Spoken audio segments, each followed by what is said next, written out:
नमस्कार, आप सबका यहाँ स्वागत है। जैसा कि आपको मालूम है, 2 अक्टूबर 2022 से जन सुराग अभियान के तहत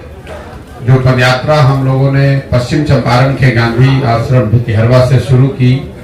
उसको अब करीब 18 महीने 4 दिन हो गए हैं। और इन 18 महीनों में पश्चिम चंपारण से चल के पूर्वी चंपारण, शिवहर होते हुए गोपालगंज, सिवान, छपरा, वैशाली, समस्तीपुर, मुजफ्फरपुर, सीतामढ़ी, मधुबनी, दरभंगा, बेगूसराय, खगड़िया होते हुए हम लोग आपके जिले सहरसा में अभी कुछ 10 दिन पहले आए। अभी मैं सहरसा में करीब 15 से 20 दिन और रहूंगा। पदयात्रा का जो स्वरूप है आप देखते हैं, हम लोग का प्रयास होता है कि गांव-गांव जाएं और मैं और मेरे साथ जो पदयात्री हैं, तो प्रयास ये होगा कि कम से कम 90% गांवों में जरूर हम लोग व्यक्तिगत तौर पर वहां पहुंचकर लोगों से मिले, उनकी समस्याओं के बारे में जाने, उसका अध्ययन करें, उनको जन सुराज के बारे में बताएं। पदयात्रा के जो 3 मुख्य उद्देश्य हैं, वो पहला उद्देश्य ये है कि बिहार, मेरी अपनी जो 15-20 वर्ष की राजनीतिक सामाजिक समझ है, पहले संयुक्त राष्ट्र संघ में, फिर 10 वर्ष राजनीति के क्षेत्र में, मेरा जो अध्ययन है बिहार को लेकर या समझ है,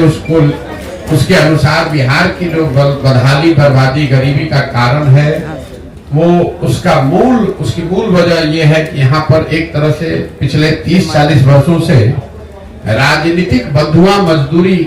बन गई है। जैसे देश में पहले गुलामी होती थी,